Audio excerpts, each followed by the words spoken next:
Okay, who's attacking our warships and why? What are we doing about it? I don't know. Let's talk to the ladies from Breitbart about this. They're the experts. I am not. Joining me now, Frances Martel, Breitbart News International Editor, and Kristina Wong, Breitbart News Pentagon Correspondent. Kristina, okay, let's start with you. We find out that in the Red Sea, one of our naval vessels and some commercial ships are being attacked.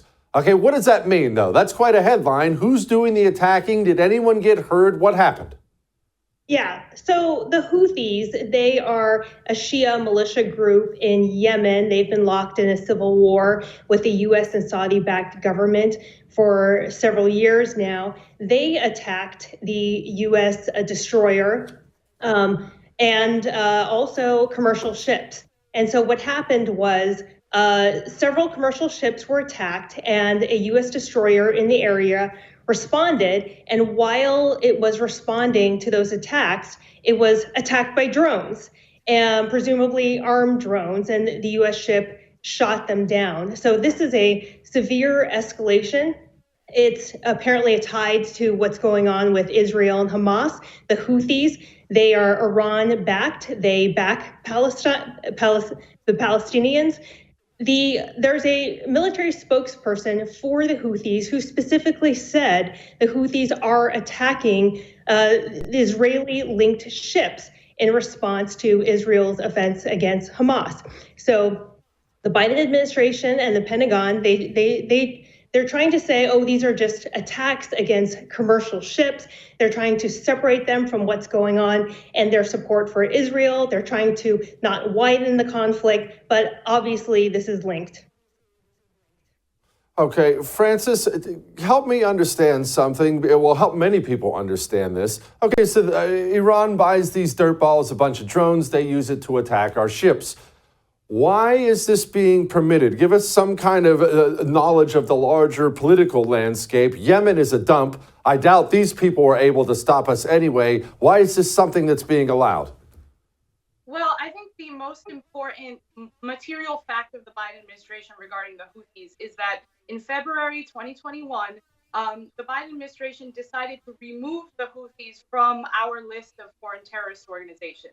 And the reason given for that was not that they weren't terrorists anymore. Blinken was very explicit that they were clearly terrorists, but we removed them from that list so that we could allow money to come in, because it would allegedly create more avenues for humanitarian aid for the Yemeni population, which is facing famine, cholera. It's a really horrible situation over there. But of course, what ended up happening is that the Houthis used that money to arm themselves, to recruit child soldiers, and to commit terrorism. So I just think that's the first place we have to start, with the bigger context of how are the Houthis this well prepared to create this much chaos in the Red Sea. Okay, Kristina, explain this to me then. The Navy, you say they stop all this. Is there a source beyond Iran where we can go to where these people are receiving these loads of drones? Where are these drones coming from? Shipped directly from Iran? How are we allowing these things to get into the country if they're being used to attack our people? Yes, they are definitely supplied by Iran. These are advanced ballistic missiles that the Houthis do not have by themselves. So much like the Iranian proxy forces that are in Iraq and Syria attacking U.S. forces there, Iran has a vast network that they're using to supply all these proxy groups to create trouble for the U.S. in the region. And the U.S. is recognizing that Iran is behind it, but so far the response has been very feeble.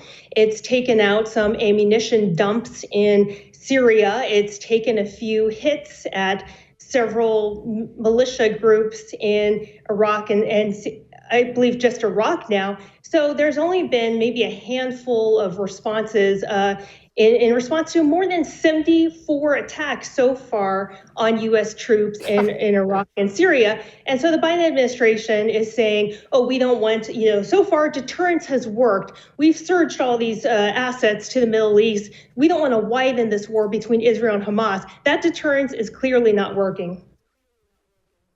Okay. Francis, let's talk a little bit about this Israel-Hamas thing. I remember when this whole dust-up began, Hezbollah, speaking of Iran, they were amassing on Israel's northern border. We were told thousands of these militia types were amassing, that Israel was going to get spit roasted from both ends. And then the American military sent over 2 carrier groups, and Israel has not been spit roasted. Is that because we're there?